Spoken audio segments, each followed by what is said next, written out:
히스기야가 온 이스라엘과 유다의 사람을 보내고 또 에브라임과 므낫세의 편지를 보내어 예루살렘 여호와의 전에 와서 이스라엘 하나님 여호와를 위하여 유월절을 지키라 하니라. 왕이 방백들과 예루살렘 온 회중과 더불어 의논하고 둘째 달에 유월절을 지키려 하였으니 이는 성결하게 한 제사장들이 부족하고 백성도 예루살렘에 모이지 못하였으므로 그 정한 때에 지킬 수 없었습니다. 왕과 온 회중이 이 일을 좋게 여기고 드디어 왕이 명령을 내려 부엘세바에서부터 단까지 온 이스라엘에 공포하여 일제히 예루살렘으로 와서 이스라엘 하나님 여호와의 유월절을 지키라 하니 이는 기록한 규례대로 오랫동안 지키지 못하였음이더라. 보발꾼들이 왕과 방백들의 편지를 받아가지고 왕의 명령을 따라온 이스라엘과 유다에 두루 다니며 전하니 일러스되 이스라엘 자손들아 너희는 아브라함과 이삭과 이스라엘의 하나님 여호와께로 돌아오라. 그리하면 그가 너희 남은 자 곧 아스루 왕의 손에서 벗어난 자에게로 돌아오시리라. 너희 조상들과 너희 형제같이 하지 말라. 그들은 그의 조상들의 하나님 여호와께 범죄하였으므로 여호와께서 멸망하도록 버려두신 것을 너희가 똑똑히 보는 바니라. 그런즉 너희 조상들같이 목을 곧게 하지 말고 여호와께 돌아와 영원히 거룩하게 하신 전에 들어가서 너희 하나님 여호와를 섬겨 그의 진노가 너희에게서 떠나게 하라. 너희가 만일 여호와께 돌아오면 너희 형제들과 너희 자녀가 사로잡은 자들에게서 자비를 입어 다시 이 땅으로 돌아오리라. 너희 하나님 여호와는 은혜로우시고 자비하신지라. 너희가 그에게로 돌아오면 그의 얼굴을 너희에게서 돌이키지 아니하시리라 하였더라. 보발꾼이 에브라임과 므낫세 지방 각 성읍으로 두루 다녀서 스불론까지 이르렀으나 사람들이 그들을 조롱하며 비웃었더라. 그러나 아셀과 므낫세와 스불론 중에서 몇 사람이 스스로 겸손한 마음으로 예루살렘에 이르렀고 하나님의 손이 또한 유다 사람들을 감동시키사 그들에게 왕과 방백들이 여호와의 말씀대로 전한 명령을 한 마음으로 준행하게 하셨더라. 여러분 한번 이렇게 상상을 해보십시오. 정말 위대한 지도자, 권력자에게 내가 잘 알아서 호의를 입고 그 사람이 나를 위해서 뭔가 해주고 보호자가 되어준다. 이것은 엄청나게 대단한 일입니다. 일명 백이 든든한 거죠. 백이 든든한 거죠. 천하를 호령하는 사람에게 특별한 내가 관계를 가지고 그 사람이 나를 위해서 뭔가 해줄 수 있다면 이거는 세상에서 두려울 게 없는 겁니다. 그 정도라면 우주의 통치자이시고 창조주이신 하나님의 자비를 내가 입는다. 이거는 어떤 기분일까? 어떤 의미일까? 그렇게 생각해 보면 우리가 하나님께 받은 은혜가 얼마나 큰지를 우리가 다시 한 번 더 새롭게 느낄 수 있을 것 같아요. 뭐 대통령 백이다 그러면 누가 함부로 건드리겠어요? 그거는 그렇게 생각하는데 하나님 백이다 그러면 그거는 또 왜 생각을 그렇게 못 하시는지 우리가 다시 한번 스스로를 살펴야 될 것 같아요. 오늘 히스기야 시대에 이런 하나님의 자비를 회복하기 위해서 이 히스기야 왕이 유월절을 회복하는 이야기를 우리가 한번 오늘 살피면서 그런 마음가짐을 다시 한 번 더 우리가 갖추기를 바랍니다. 죄는요, 하나님과의 관계를 깨트리고 하나님이 원하시는 그 율법을 벗어나서 자기 마음대로 살게 해요. 죄는 자기 마음대로. 그런데 그 마음대로 사는 인생의 마지막은 멸망이 정해져 있는 인생이 되어버리는 거예요. 남유다의 비극은 왕, 백성 전부 다 하나님께 죄를 범하는 것부터 시작해서 이 나라가 엉망이 되어버렸어요. 하나님에 대한 불순종이 그 속에 있었기 때문에 그런 거죠. 그래서 히스기야는 왕이 되자마자 성전을 청결하게 하고 다시 성전에서 제사를 드리고 예물을 드리고 이번에는 이제 뭐를 합니까? 명절을 하나님께서 정하신 명절을 지킵니다. 그 첫 번째가 유월절을 지키는 거예요. 유월절. 이 유월절은 하나님이 당연히 명령하신 절기이고 하나님대로 하나님의 말씀대로 살겠다라고 출발하는 그 출발점이 유월절이에요. 이걸 어떻게 비유하면 좋을지 모르겠는데 이 유월절은요, 이스라엘이라는 나라가 세워진 첫 번째 달이 유월절이에요. 이것을 기점으로 이스라엘의 달력이 다시 시작되는 것이 유월절이에요. 출애굽, 애굽에서 탈출시켜서 광야로 들어선 이후로 그 유월절을 지키면서 이스라엘이라는 나라가 시작이 된 거예요. 그러니까 나라의 시작점, 아주 중요한 명절 절기인 거예요. 유월절은. 근데 그것을 그동안 안 지켰어요. 남유다도 그렇고 북쪽 이스라엘도 그렇고 유월절을 안 지키고 하나님을 불순종했어요. 이 말은 이 나라가 어떤 나라인지 우리가 어떤 백성인지를 아예 그냥 싹 다 무시하고 살았다라는 거예요. 싹 다 무시하고 살았다. 유월절을 지키지 않았다라는 거예요. 하나님이 자기 백성 삼으시고 자기 나라 삼고 이제부터 시작이야 한 것이 이 유월절인데 그거를 무시하고 살았던 거예요. 매년 초하루의 첫째 달에 지켜야 한다고 출애굽기에 기록이 되어 있는데 그걸 다 무시하고 살아왔어요. 지금까지. 합당한 사유가 있으면 두 번째 달에 지켜도 된다. 이것이 율법의 규례였어요. 그래서 오늘 보면 둘째 달에 지키기로 한 준비가 부족했는지 둘째 달에 지키기로 하자. 그러고 그렇게 됐어요. 앞서 성전을 정하고 제사를 또 그리고 이것을 통해서 하나님만 섬기는 백성이다. 이것을 다시 회복시켰어요. 그러면 이번에 유월절을 지키게 하는 것은 히스기야 왕이 우리가 은혜로 구원받은 백성이다. 출애굽을 기념하는 날. 은혜로 구원받은 백성이다. 라는 정체성을 다시 회복하는 작업을 시작한 거예요. 유월절을 지키는 것.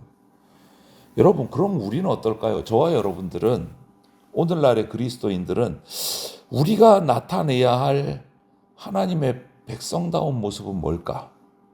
히스기야 왕 당시에 이 유대인들은 성전을 다시 회복시키고 예배를 다시 회복시키고 예물을 드리고 이제 지키지 않았던 유월절을 다시 지키는 것으로 하나님의 백성 된 것을 나타내고 하나님께 구원받은 백성이다라는 것을 다시 회복시켰는데 그럼 우리는 어떻게 해야 그런 것을 나타낼 수 있을까? 우리 좀 고민을 해봐야 돼요.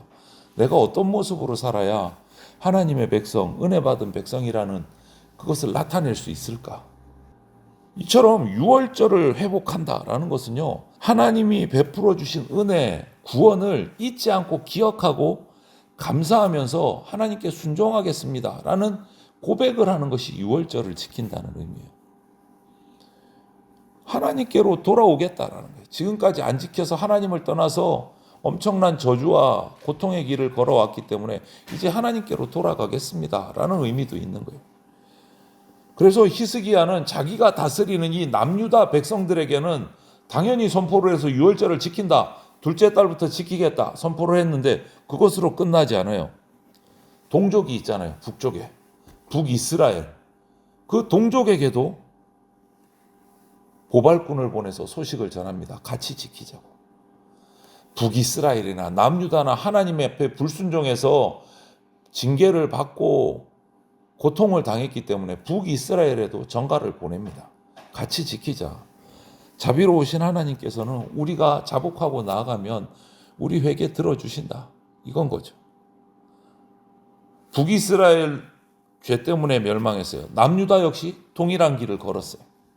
동일한 길을 걸었어요. 그래서 회개하고 돌아가자. 우리 하나님은 받아주신다. 그래서 자신이 다스리는 남유다뿐만 아니라 동족인 북이스라엘에도 보발꾼을 보내서 초대를 합니다. 유월절을 지키는 것을 초대를 해요. 둘째 달에 유월절을 지키니까 다 같이 예루살렘의 성전에 모여서 우리 같이 하나님 앞에 유월절을 지키자. 연락을 보내요. 여러분, 하나님의 백성이 회개하면 하나님은 반드시 함께 하십니다.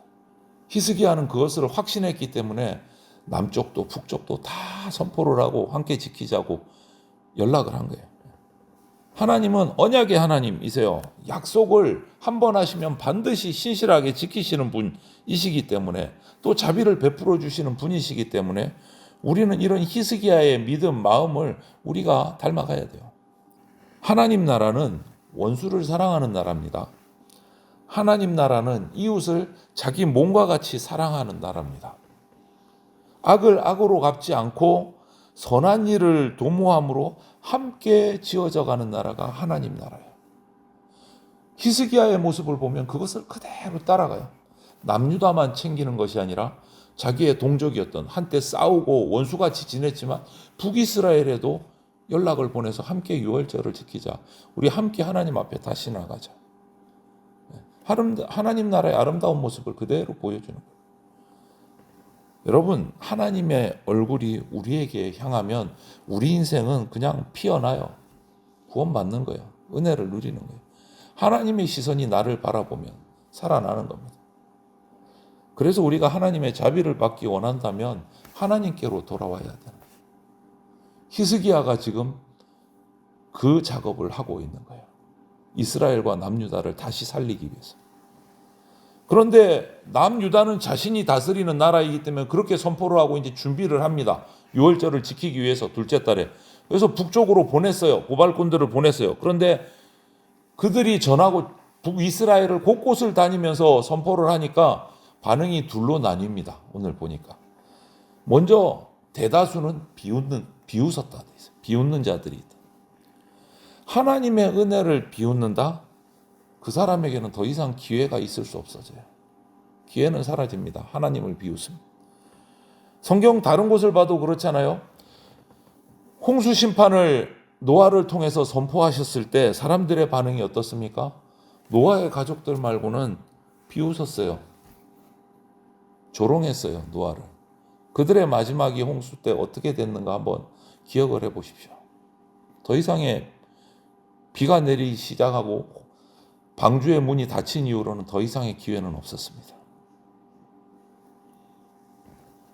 또 소돔과 고모라의 천사들이 가서 멸망을 선포했을 때 롯이 또 사위들에게 그렇게 같이 밖으로 피난을 가자 하나님이 이곳을 멸망케 하신다 했을 때 롯의 사위들 어떻게 반응했습니까? 그들도 비웃었어요. 마지막은 살필 것도 없죠. 오늘날 자신의 지혜를 의지하는 수많은 지식인들, 재력가들, 정치인들, 말씀과 믿음을 비웃습니다. 돌아오지 않으면 지금은 안전해 보이고 자신들이 권력을 쥐고 있는 것 같지만 환난과 심판이 다가올 뿐이다. 우리는 이것을 기억해야 돼요. 하지만 다 비웃지는 않은 것 같아요. 히스기야가 보낸 보발꾼이 북이스라엘을 다니면서 선포했을 때 이 소식을 들은 사람들 중에 돌이키는 사람이 있었어요. 오늘 기록을 보니까 몇몇 돌이키는 몇 사람이 마음을 돌이켜서 이 소식을 받고 하나님의 은혜를 사모하면서 예루살렘 성전으로 내려왔어요. 그들은 회개했고 하나님의 말씀에 순종한 거예요.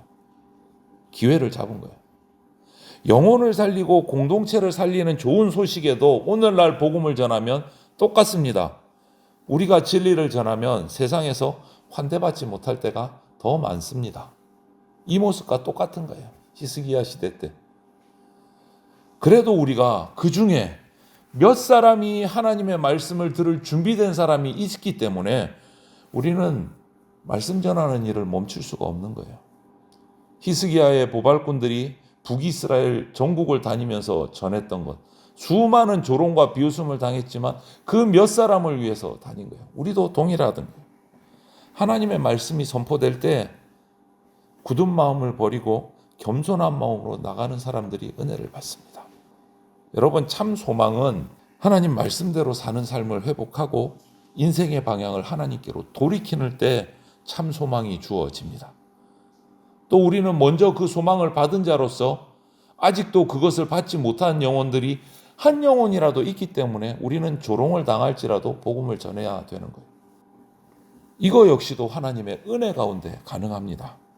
그러므로 우리가 하나님의 자비를 먼저 입은 복된 자들로서 이 하루도 살아가실 때 하나님의 자비 안에 머물면서 또 그 자리에 나오지 못한 영혼들을 바라보면서 겸손하게 복음을 전하는 그러한 복음 전도자의 삶을 살아가는 저와 여러분들이 다 되시기를 주님의 이름으로 축원을 드립니다. 아멘.